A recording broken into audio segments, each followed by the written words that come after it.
Kula kepengin santri-santri ngertos ukuran baik niku saged ngambil sikap adnal halat. Adnal halat itu sikap paling rendah. Karena agama ini butuh nilai minimal. Kula bolak-balik kampanye agama ini butuh nilai minimal. Terus jenengan ampun bayangno donya niku ideal. Niku suwe-suwe dadi khawarit. Khawarit itu bayangno donya iku ideal sampai Nabi mau digugat. Terus lane kiai-kiai yo do saenake dhewe ono sing rokokan, wah Gus Samit nggih. Mbek kula teng Gus Dar men rokokan mawon. Niku nggih kula dalil yo ora tau menang. Kula Mbah Nafek niku rokokan terus. Kula mboten rokokan, dinyek. Rokok iku cara kowe piye? Nggih mboten wani ngukumi Mbah. Wis misale cara kowe haram iku bener aku. Ning dinggon barang haram diobong. Jadi umpama haram bener aku. Jadi rokok itu haram, berhubung haram. Dobong. Jadi kula niku ora tau menang mbek Gus Dar, Gus Hamid. Tapi insyaallah teng akhirat menang kula. Maksudnya menang kula niku piye-piye niku jenenge ra rokok kan gak ono hisabe. Nek rokok ahli hisab. Jadi niki kula nggih kalian Gus Najib nggih mesti guyon. Kula niku pancen umume kiai seneng guyon. Mergo mun ngempete mun kataan. Kadang wayah rawani, kadang ape apa-apa rawani, hiburane yo guyon. Wau Gus Dar nggih ngeluh ngoten, Mbah Munawir nak tawaf iku saged khatam Quran, Gus. Tapi hiburane garwane kathah. Lah kula niki mboten. Terus niki keluarga standar nggih karena riyen Mbah Munawir ngaos Mbah Soleh Darat. Mbah Soleh Darat niku nate ngaos buyut kula ke-8 namine Mbah Soleh Asnawi Sepuh. Niku buyut kula ke-8 niku pinten. Mbah kula kandung namanya Fatimah, gada ibu Sofia, Hafsah, Maksum, Soleh. Terus niki dzurriyatam ba'duha napa? Mimba. Terus nggih biasa mawon semua saling menghormati. Terus kula pas niku jagungan kalian Mbah Nafek, kalian Mbah Muat. Niku nggih pernah sepuh sedanten. Jadi Mbah Muat nggih ngoten. Rokok iku nak haram, malah keliru mbok simpen. Nek mbok rokok jenenge mbok simpen, tapi nak dirokok dihancurkan.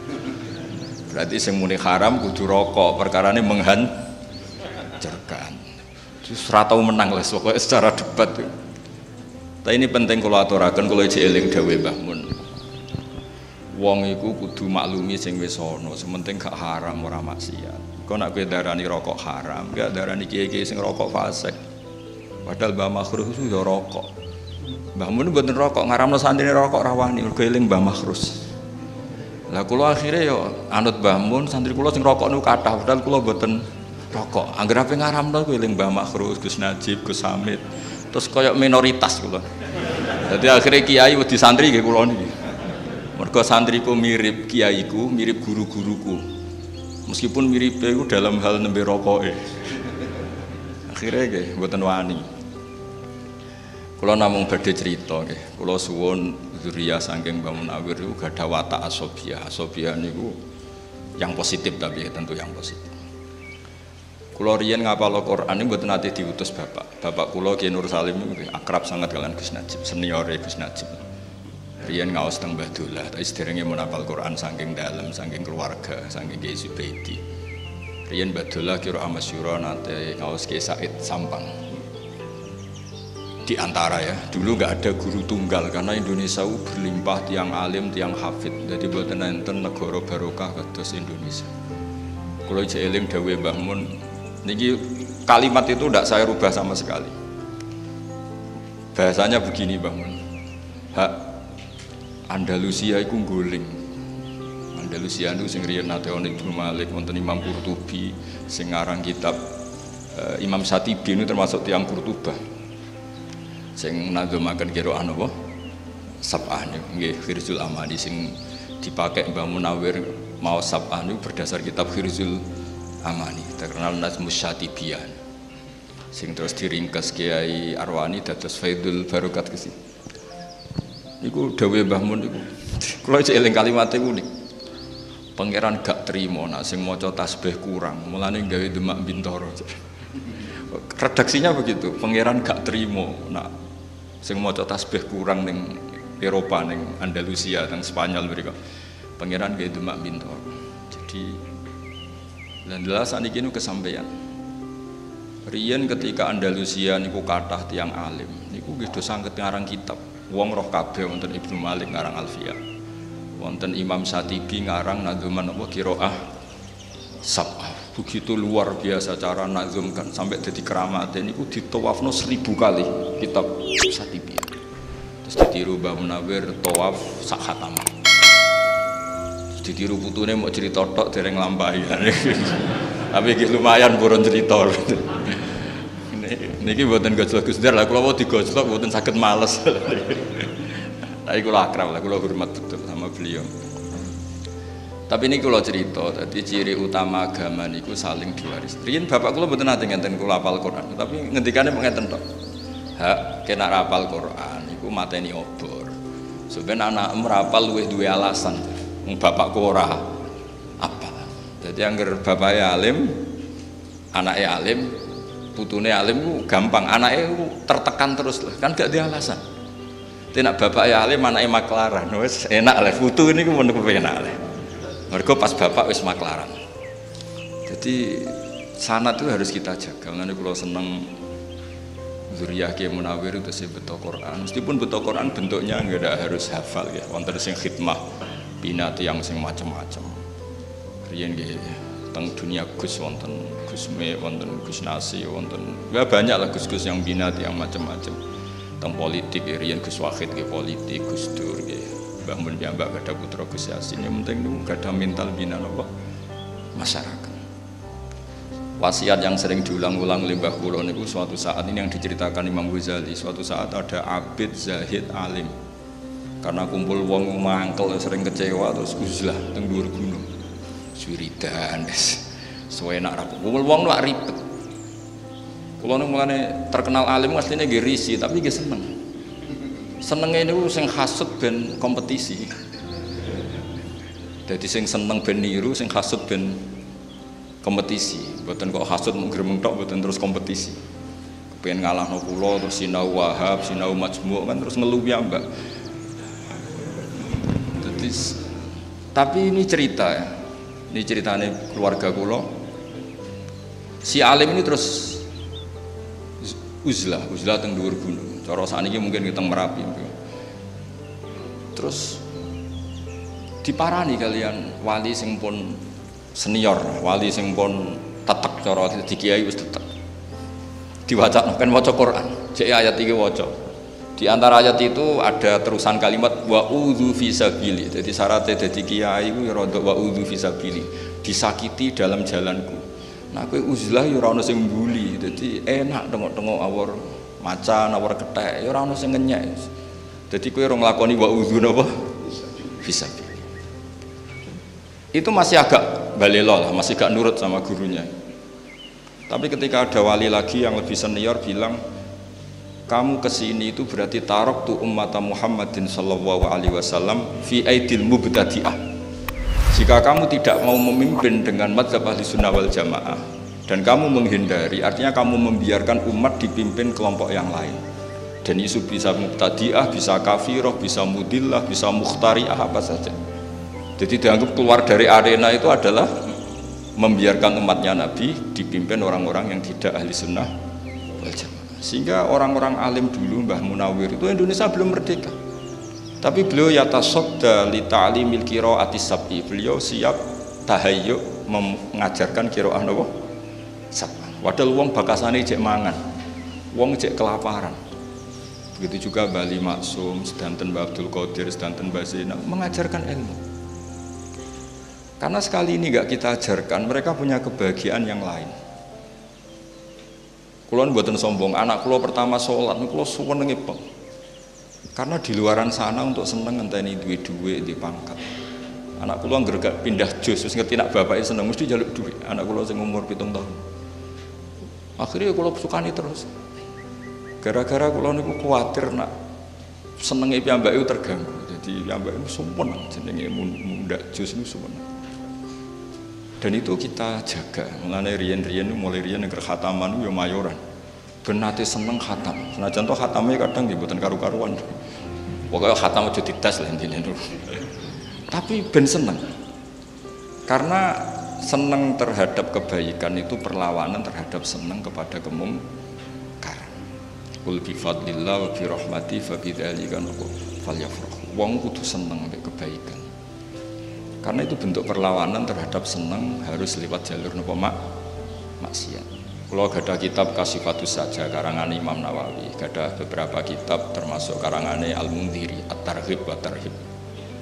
Itu tentang dokumen Suhufi Ibrahim, itu wasiat terbesar itu wa alal akil kada wa kada, diantaranya itu wa ladzatun fi ghairi muharramin. Ada yang redaksi wal tidzadun fi ghairi muharramin. Cara melawan setan diantaranya kamu harus menikmati sesuatu yang tidak haram. Hidup di kota, di Kerapia itu kan berat. Di kota apa saja ada. Tapi santri-santri sewenang, iso setor gak meluntir ngono sewenang. Utawa meluntir pas kiai ini rodok sare ngono sewenang. Selamat maksudnya seneng. Kok sewenang, keliru-keliru sithik ra konangan niku. Sewenang. Khataman kok urune 3 juta, matur wong tuane 5 juta, sewenang. Soale rodok badan-badani sewenang. Niku didukung oleh agama, sing penting mboten haram. Lah nek sampean takok bodoni wong tua kok halal Gus, kok haral? Wong tuane rido. Jadi halal itu terlambat. Jadi kok bodoni haram bareng ngerti wong tuane rido. Halal. Nek ora rido ya kebangetan. Duit digo anake kok gak rido wong tua model opo kan. Terus jadi agama ini juga harus dikawal dengan adnal halal. Sehingga ya harus ada orang yang sholatnya cepat. Bukan karena kita mensyariatkan sholat cepat. Kalau semua orang itu sholat sempurna, akan dikira syarat sahnya harus seperti itu. Tapi harus ada adnal halal, sikap paling rendah, supaya orang tahu batas minimal. Sehingga ya sudah, tumakninahnya sujud itu biqadri subhanallah, tumakninahnya rukuk biqadri subhanallah piye, pokoknya subhanallah. Nanti makmume bingung saking nopo cepet ya. Tapi punya efek positif, setan yo bingung apa godo jebule wis bar. Ibnu Abbas itu nak sholat cepet. Niku ditakoki, "Limada, kenapa kamu cepet?" Jadi ubadiru wasa isa setan. Jadi setan cek toto-toto aku sholatnya wis bar. Tapi ini nggak bisa ditiru loh. Niki cerita mawon, maksudnya niki cerita. Sampean ra cocok nggih monggo, cocok nggih ampun lakoni niki wong. Karena kula nu nggih khusuk nak salat aja terus ngebayangno Gus Pak nak salat cepet mboten, kula nak salat nggih khusuk. Setidaknya ukuran saya sendiri. Kula ini cerita, terus kula wau mengkonfirmasi berkali-kali wingi sing lepas Gus Najib, Kiai Najib niku Gus Hilmi dan dipersaksikan di depan orang banyak, ya tentu waris-warisnya bertanggung jawab semua termasuk Gus Hamid, Gus Masudi dan semuanya. Kula tak cerita sekedap, itu tradisi leluhur. Orang Jawa itu kalau mau nikah setengah bulan maupun 1 bulan, kok keluarganya bapaknya meninggal itu kan diakadkan di depan jenazah.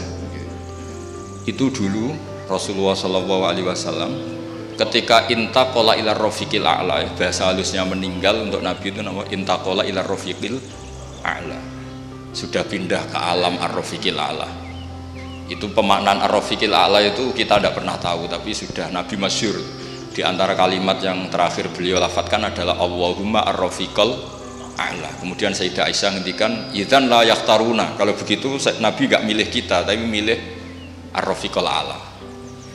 Ya kira-kira maknanya itu apa ya? Ya pokoknya begitulah alamnya Allah Ta'ala sana di. Itu Nabi saya hitung, pernah tak hitung, wafat sekitar jam 10 siang hari Senin. Itu dimakamkan malam Rebu. Kalau kita menghitung itu berarti Senin, Selasa, Rebu. Tapi itu hitungan yang keliru. Kenapa keliru? Karena dengan menghitung seperti itu seakan-akan Nabi itu nyuwun sewu sahabat itu tidak melakukan syariatnya Rasulullah SAW, yaitu asri'u bil janazah. Janazah harus dipercepat. Tapi sahabat itu ngadepi sesuatu yang luar biasa, yaitu siapa pengganti Rasulullah. Rasulullah itu andaikan diganti Nabi Ibrahim saja itu masih kurang karena beliau Sayyidul ya, diganti Nabi Musa pun masih kurang karena Nabi ini ketua Sayyidul Anbiya. Apalagi nyuwun sewu terima diganti seorang sahabat. Itu tidak gampang. Dan dalam pemilihan itu ada 3 kriteria. Kalau pernah sepuh menang Abbas. Karena Abbas ini pamannya Rasulullah SAW. Abbas ini saudaranya Sayyid itu. Tapi problemnya Abbas, Islamnya secara lahir terlambat, yaitu beliau Islam setelah peristiwa apa? Badar. Berarti cara lahir Islamnya kan ada mantu Sayyidina Ali dan Utsman. Ada poin berdasar poin. Kalau berdasar poin yang paling lama dari anak Nabi dan sudah dewasa yaitu Abu Bakrinis Siddiq. Ya secara lahir itu geger-geger, terus orang Ansor matur minna amir wa minkum amir. Ya sudah, setiap klan punya pemimpin sendiri. Geger-geger. Dan mereka ingin bahwa pergantian itu disaksikan setidaknya oleh jenazah Rasulullah SAW. Akhirnya rembuk-rembukan, terus Sayyidina Umar ini ketika ada rapat beliau datang. Siapa di antara kalian yang siap memimpin komunitas masyarakat? Wa fihim Abu Bakar. Yang diantara yang kalian pimpin itu ada yang bernama Abu Bakrinis Siddiq. Mereka bilang ma'adzallah, kita tidak mungkin melakukan itu, memimpin orang yang bernama Abu Bakar Siddiq. Ya sudah, kalau kamu nggak mau dipimpin Abu Bakar ya harus mau beliau yang jadi pemimpin. Dan dulu orang masih waras sewaras-warasnya. Betul itu. Ukurannya itu unik. Kalau orang sekarang pasti menolak. Inna Rasulullah sallallahu alaihi wasallam radhiyalahu lidinina fanardo li amri dunyana. Ini Abu Bakar ketika Rasulullah masih sugeng disuruh mimpin sholat. Sholat itu luar biasa dan ibadah terbaik. Itu saja disuruh memimpin Abu Bakar. Apa meneh terima urusan dunia? Kalau ukuran itu dipakai sekarang mesti nggak mau semua. Iso wae sholatnya khusyuk tapi ora rohan, mesti kemana-mana lah. Tapi kalau dulu itu dipakai ukuran. Rasulullah itu ridho Abu Bakar menjadi pemimpin sholat. Dan sholat kayak apa? Posisinya dalam Islam imaduddin. Sholat adalah al-munajat, sholat adalah mi'raju arwahil mu'min. Luar biasa lah status. Itu saja dipimpinkan, disuruh mimpin siapa? Apa meneh terima urusan ini? Akhirnya mereka ridho semua dipimpin Abu Bakrinis. Kelar. Artinya kelar itu mereka ingin khilafah itu disaksikan jenazahnya Rasulullah SAW. Artinya adat-adat ketika bapak wafat masih ada jenazah beliau, ya saya dinobatkan penggantinya. Dulu ketika buyut saya Kiai Zubaidi wafat, ya putranya langsung dinobatkan. Begitu seterusnya adat-adat kiai. Jadi yang dilakukan Gus Ilmi itu sudah benar, memang adatnya diumumkan ketika belum dimakamkan. Adat-adat di Jawa, terus nikah masih di depan jenazah itu juga ada padanannya bahwa orang-orang yang spesial ini meskipun sekarang sudah jenazah ikut menyaksikan.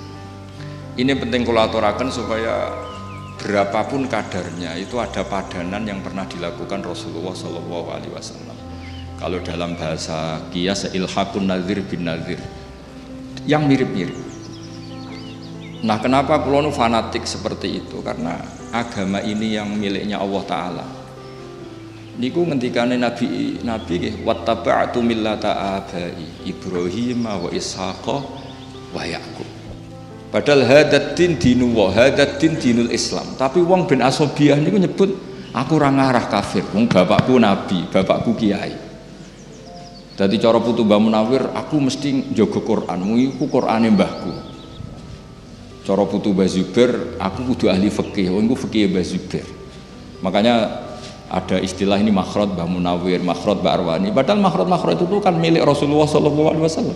Karena mutalaqqan min afwahil masyayikh, syaikhun an syaikhin, jilan an jilin, kabiron an kabirin. Tapi dengan diistilahkan ini makhrajnya Mbah Munawir, ini makhrajnya Mbah Arwani. Keluarga ini harus menjaga karena ini milik keluarga. Agama juga gitu. Semua nabi nak ngendikan millata abai. Ini agama leluhur kami. Tuhan juga sama, Allah itu milik kita semua. Tapi kena donga kudu muni Rabbi, pangeran ingsun. Seakan-akan kamu itu memiliki sendiri. Gak boleh pas kamu bilang Rabbi terus malaikat enak pangerane wong akeh mbok aku dhewean. Gak boleh seperti itu. Kalau malaikat gitu tak kon ngaji lagi. Itu memang harus ada asobiah. Ya Rabbi duh pangeran ingsun. Gak boleh malaikat mensomasi enak saja Allah itu Rabbul Alamin, gak pangeranmu tok, gak bisa. Harus ada asobiah. Sehingga dengan merasa itu kados bapak kula nggih perasaan kula niki nerusno Qur'ane bapak, nerusno alime buyut-buyut kula. Dadi anggere ape bodho ya rada isin. Kadang kula ndek kitab saking buyut kula sing riyen termasuk gurune Mbah Saleh Darat. Niku kitab Ithaf. Niku nak dibuka itu langsung putung. Ngantos sak mangke. Akhirnya alhamdulillah atau tak buka, enggak tak buka ini putung. Tapi sebagai cucu yang baik saya beli Ithaf baru. Tak sinauni. Karena yang ini kalau tak buka mesti putung saking lamanya. Ya lumayan kena go teror sidik-sidik itu. Maksudnya go teror iku buyutmu dhisik iso maca kitab iku kowe piye. Terus akhirnya ya rada keteror sidik-sidik akhirnya ya ngaji. Dan itu sunnah itu para nabi. Terus kula suwun semuanya begitu. Di kalangan habaib ini ada Habib Sayyidi Barakbah yang namanya diluruskan Sayyid Umar, katanya Habib Sayyidi ini kenangan sama Sayyid Umar gimana dipanggil Mas muka Sayyidi. Terus Habib Umar bilang, gurunya Habib Umar Hafid, kalau kamu namanya Sayyidi saya harus manggil gimana? Beliau kan ya bingung karena beliau orang Arab, ya tuanku kan. Jadi kalau di sini nggak apa kan, nggak pati do paham, tapi bagi orang Arab kan nanti kalau Habib Umar panggil ya Sayyidi, orang-orang bilang, oh itu berarti bosnya Sayyid Umar. Jadi ya para habaib ya seneng guyon, ya rileks gitu. Supaya tadi faroh billah.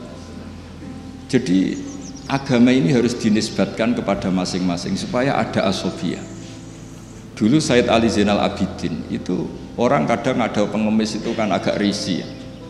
Tapi Sayyid Ali Zainal Abidin itu kalau ada pengemis ngasih uang itu, marhaban biman hamala zadi ilal akhirah. Matur nuwun jeng ya kowe sing nggawa sanguku ning akhirat. Jadi kalau ngasih orang itu dianggap apa ya? Nabung di bank akhirat. Nabi itu luar biasa cara men-set pikirannya. Pernah suatu saat Rasulullah tanya, "Ya Aisyah, sarapan jatah saya mana?" "Sudah tak kasihkan orang ya Rasulullah, habis." Nabi terus ngendikan, riwayat saya pakai mudzakkar ya karena rawinya sudah banyak yang mudzakkar. Wa hal laka mimmalika illa ma labista fa ablaita wa akalta fa afnaita wa tasaddaqta fa abqaita. Jadi kalau kamu sedekah pada orang lain itu hakikatnya justru kamu menyimpan uang itu. Jadi kalau kamu punya uang 1 miliar, kalau ingin masih ya yang 100 juta itu sedekahkan, itu yang masih. Suatu saat kalau kamu poya-poya dengan yang lain ada yang 100 juta masih karena kamu sedekahkan. Wa tasaddaqta fa abqaita. Jadi hakikat sedekah itu justru mengabadikan. Nah ini dimaksud wa ma tuqaddimu li anfusikum min khairin tajiduhu indah. Justru yang sudah kamu kasihkan ini yang abadi. Sehingga dengan cara pandang seperti itu sedekah itu ringan karena kayak nabung. Terus kata Imam Ghazali, trik kedua, dan kamu jangan pernah mengira bahwa yang menerima sedekah itu biahwaja min hajati thawabi sedekah. Dan kamu jangan menganggap penerima sedekah itu lebih butuh kepada uang itu. Kamulah yang lebih butuh terhadap ajrus sedekah. Jika ketika kita memberi orang itu merasa kita ini utang jasa, karena dengan ada yang terima sedekah kita ditulis sebagai mutasaddiq, dan gara-gara itu kita nanti diberi pahala orang yang sedekah. Jadi makanya orang Jawa itu luar biasa kalau sedekah itu, tolong beb niki jenengan terima, tolong yai niki jenengan terima. Orang Jawa itu luar biasa didikan guru-guru kita. Kalau ngasih orang itu nak diterima itu matur nuwunnya bukan. Lah itu didikan yang diikhya. Jadi wis matur nuwun kula tulung niki ditampi karena dia butuh sekali terhadap ajrus sedekah atau ajrul hadiah atau apalah. Nah dengan seperti itu kita kemungkinan itu la tutilu shadaqatikum bil mani wal adha itu kecil. Bagaimana kita ngundat-ngundat wong kita yang untung. Nah makanya tadi saya punya saran, orang itu harus asobiah, tapi asobiah yang baik. Karena kadang Quran juga ngajari seperti itu, man amila sholihan fali nafsih. Ketika saya sedekah 1 juta diterima orang itu, hakikatnya kan saya membela diri saya sendiri, kan tidak ada hubungannya dengan orang itu kan. Yang untung kan, tapi kan orang itu bisa jajan, bisa macam-macam, ya itu urusannya dia. Tapi saya beruntung karena dapat sawabus sedekah. Makanya Quran cara ngajari itu, semua orang itu kan rata-rata egois kan, mikir dirinya sendiri. Quran mengapresiasi itu, man amila sholihan fali nafsi, in ahsantum ahsantum li anfusikum wa in asatum fala. Saya ini kan termasuk kiai sering mulang dan kadang yo kesel mulang. Tapi yang greling, wah rak kenaan santriku tak ulang ilmu, serasi sinau sing sinau aku cek kon mulang. Kadang-kadang yo mangkel. Kene sing sinau kangelan terus kono karek tampa mateng. Kadang ya didadekno buku didol macam-macam. Kadang-kadang ya rodok mangkel kadang-kadang. Tapi anggere eling ikhlas uga jarane gede wis ikhlas wae lah. Jadi Quran itu ngendikan itu gampang sekali. Supaya kamu gampang ikhlas tuh man amila sholihan fali nafsi, sudahlah kalau kamu ngamal kebaikan sebetulnya yang untung itu diri kamu bukan orang. Jadi ego itu penting. Ya barokahnya diistilahkan makhraj Mbah Munawir, zuriyahnya makhrajnya bagus-bagus.